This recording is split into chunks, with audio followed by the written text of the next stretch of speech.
Interesting this morning that Carol read about the Garden of Eden and flooding. It felt a little bit like the Garden of Eden when I was in this place. Jim and Sue, missionaries working in Peru, posted on their website, Bacamanu, primitive in comparison to other cities, a very small port community located on the mouth of the Manu River. We pray for a small room to teach Sunday school and help house tribal people when they come down the river. Missionary Ventures responded to their prayer and organized a team. So what images pass through your mind when you think of missionaries? Are they as inaccurate as my thoughts on the jungle? Expecting Tarzan to beckon Jane and start flying through the trees, monkey style? We didn't see any wild monkeys or any big creepy crawlers. But Jungle Jim, our missionary leader, assured us there were lots of eyes watching us, and the songs of the birds served as a constant reminder. One of my lessons learned was never assume what a certain occupation looks like. Tim in our midst is a prime example of that. Missionary Sue put me in mind of a 60s flower child. She responded to Jim's commands by saying, "I will do that," with a lovely smile, and she did in her timeline. She braided her hair, which reached her waist, and expressed her faith eloquently and freely. However, when Jim went upriver, she worked all morning pouring concrete. But don't let Jim know. Jim, who on his blog is called Jungle Jim, brings a matter-of-fact approach, moves concrete mix faster than 30-year-olds, straightens rebar with frequent heavy strokes from the sledgehammer, walks through the jungle in his bare feet, and has a boat paddle that would rival the Vikings. Jim was like a walking encyclopedia, picking a coca pod for us to sample and explaining how prickles on the tree were used for arrows by the natives. Jim and Sue hailed from Oregon, and Jim had a strong practical work ethic. His vision of a construction team did not include 4 60-plus women, and he made it known on our first encounter.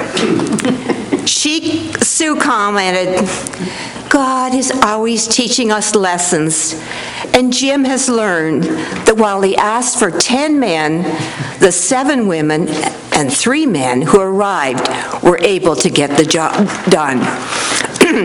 Sue summed up their style saying, "Neither of us would be good on our own, but together we make good missionary leaders." I certainly agree. They made a wonderful team.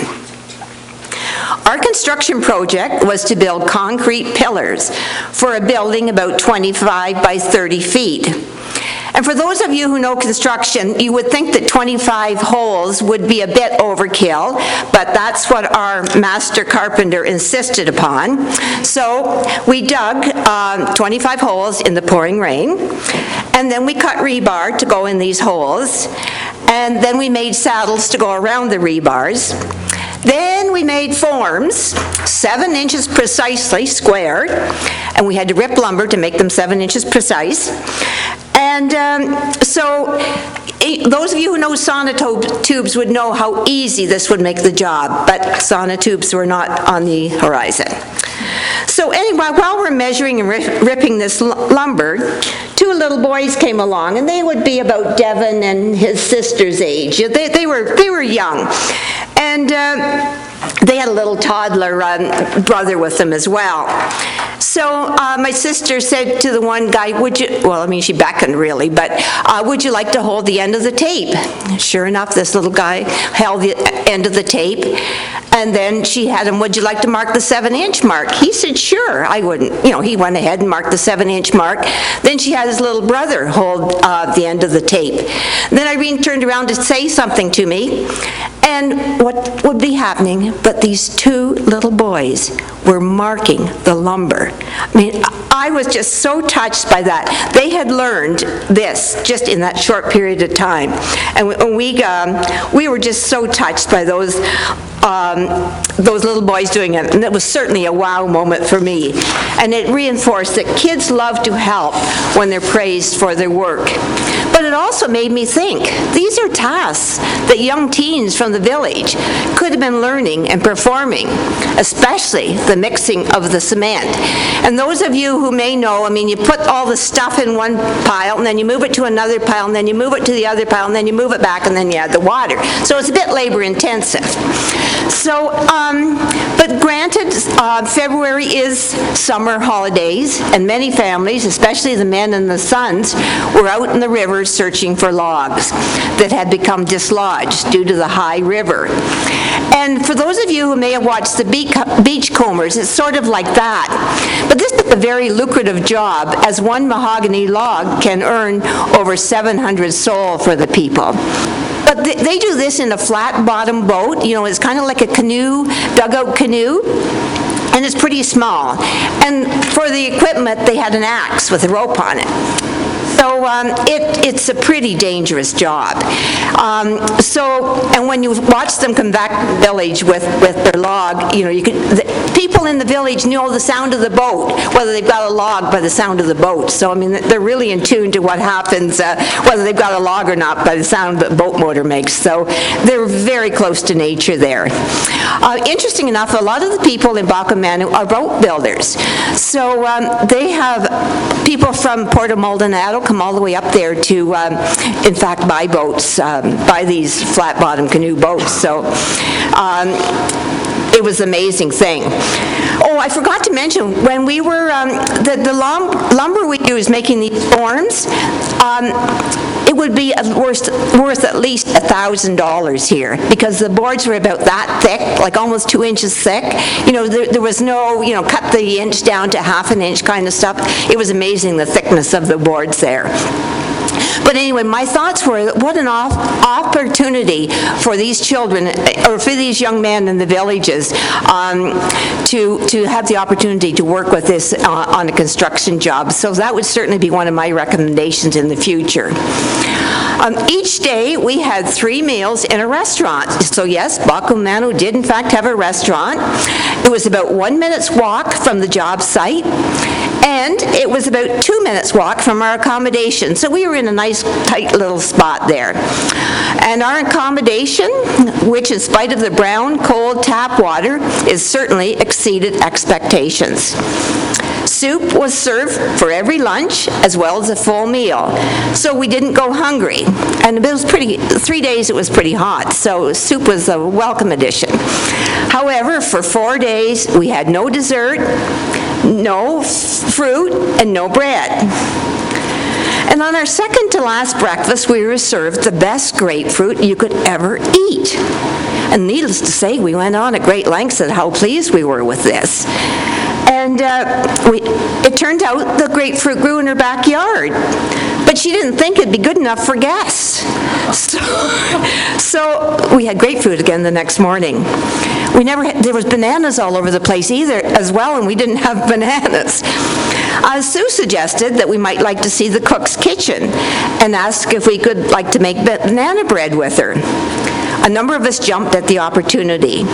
The restaurant kitchen had no running water, no electrical appliances. And appliances wouldn't have done any good anyway, because you only had electricity from 6:30 to 9:30 in the evening. Her little stove, which may have been propane, had such a small oven that would only hold a single angel food cake tin. So we had to cook the batter in 2 stages. She was so pleased to have the recipe, as now she could use overripe bananas and sell the banana bread in her restaurant. The restaurant had 2 large picnic tables, at which we sat. And we had a fresh paint job. It was used diesel oil. And the diesel oil was spread on the floor and about 6 inches up the table legs. And it keeps the ants away. So the ants were away, but the smell was a bit intense in spite of the open concept of the restaurant. A lot of flexibility is required when you're planning a group or activity, as you're never sure of the number who might attend. And I had anticipated that maybe 6 women might show up to work on the dolls that you, the women of Cataraqui, had made. We thought 7 o'clock would be a good start time, forgetting that most would not have clocks. People were still arriving at 7:45. We ended up with 18 women and 25 children. Some of the babies were asleep in their mother's arms, not that conducive for them able to work on a craft. So several women in our group held the sleeping babies for the evening, while other women in our group did games with the children.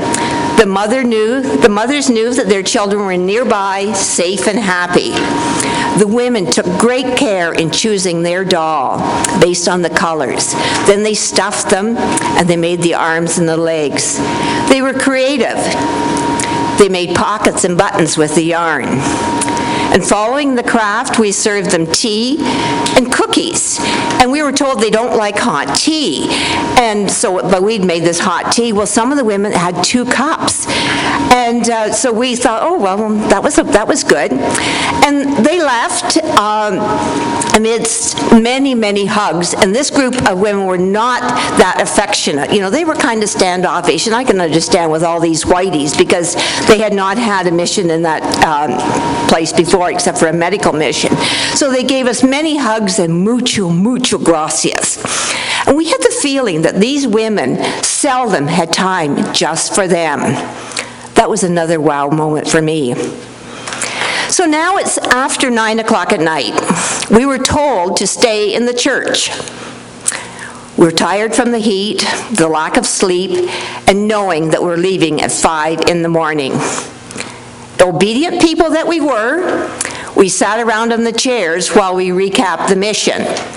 Then Thomas, the pastor, and his wife Norma told us, through Jim, our translator, how pleased he was with what we had done, how well we had worked together, how we had touched the people, the lives of the people of Bakumanu. And he went on singing our praises. They had prayed to find a way of thanking us, knowing they couldn't afford much. Finally, they had an answer to their prayer. Then the lights went out. It was 9:30. The generator was turned off. A couple of flashlights provided illumination. Thomas and Norma poured water into 2 basins and proceeded to wash our feet. They began with Jungle Jim and Sue, the missionaries. Then Mike and Lisa, our Missionary Ventures leaders, and continued around the circle. Norma washing the feet of the women, and Thomas the men. We were truly touched by this significant act. We returned to our rooms in a meditative mood, a time not soon forgotten.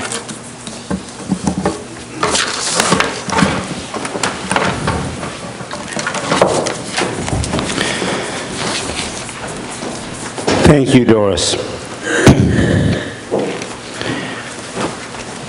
What I've learned over the years is that when people go on trips like that, what happens is you go someplace and you work with people and you somehow engage with them in a way that helps transform their life, and they transform yours. And it's a lesson in life that I think is appropriate for today that we are celebrating communion. We're hearing a story of a small village. I think, Doris, you said there was maybe 100 people live there. It is so far remote that in order for Doris to even arrive at that village, after a flight to Peru and another smaller flight of an hour over the mountains, it's then 5 hours by car to the river, to the Amazon River, and 11 hours up the Amazon River in one of those small boats she was talking about. is if you watch CBC or PBS or one of those Discovery Channel, actually David Suzuki just did a special on the area. It's called The Real Avatar. It's about him going into this very remote region of the earth that few white people have ever been to. Doris is one of them. I'm saying that because it's a forgotten place. It's a place that, no matter what the conditions of life are here or elsewhere, they're forgotten. And our mission group tends to go to places that are forgotten. Every one of us is well aware of what is happening on the northeast coast of Japan right now, and how there is massive devastation. And, Australia has already sent in teams. Other countries are sending in teams to help the Japanese people recuperate from a horrendous crisis. For those of us that live in the Napanee, Toronto area, we're thankful that some of our school kids were actually delayed on a flight out of Chicago last week, and their flight was 2 hours out of Narita Airport when the hurricane struck, and they were rerouted back to Alaska, and they'll be arriving home tomorrow. We worry about people and places that we know. You've heard the names of Haiti in the last couple of years, and we tend to respond very quickly to some of the intense disasters.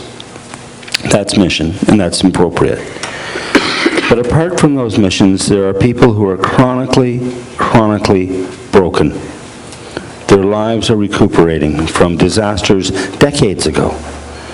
Anyone who's ever suffered a tragedy in their own life knows that, typically you suffer a death or something in your family, you have lots of immediate response from friends, family, and neighbors. First week or so, you hear from lots of people. But the after effects of something that happens in your life can go on for years, but people forget and they go away. We do that as nations, and we forget that there are people hungry in Swaziland, hungry in Peru, struggling to make ends meet. One of the teams that went a few years ago for Many Hands went to the Honduras. I was asked at the time why they were going to Honduras, and I said, do you remember the mudslides from a decade ago? They said, yeah. I said, some of those villages aren't dug out yet. There's other disasters that happen. Why do we think about that? Well, our faith tells us that we live connected. God did not mean for us to live in isolation from one another. Jesus tells us that insomuch as you do this for the least one of these, you do this for me. And we can't live in a society where we forget that we have much and others have little. We live in a world where people go to war. They create violence, and there's all kinds of inequity because of the imbalance of life on our planet. People who have much unwilling to share with those who have little. Yet Jesus constantly called his people to come together, sit down, break bread together, and share the fullness of life. Today we are going to celebrate communion, and I can think of no better communion message than to hear Doris's stories of going to a village where they labor in long hours, in jungle heat and humidity, where a simple thing like a doll knitted by the ladies of this congregation will transform a life in a village and in a home, and the gift they can give. The gift they give in return, the story that Doris brings back to us, is the simple act of Jesus walking into a home and washing the feet of his disciples. And the people of that village, the missionaries, with all that they have or all that they don't have that sense of hospitality and grace to give. It is a message for us all to hear. It is about what we are about. We are about hospitality and grace. Whether it be a meatloaf supper and a party in the church hall, whether it be reaching out to a family in a time of need, or sharing the fellowship of faith anywhere in this world. When we do this, we are truly communing as Christ would have us commune. Come unto me, all ye who are heavy laden, and I will give you rest. Do this in remembrance of me. You've all heard those phrases of faith. Missions outreach, congregational sharing, worship. It's all a part of how we exercise our faith together and make this planet a holy place in which to live.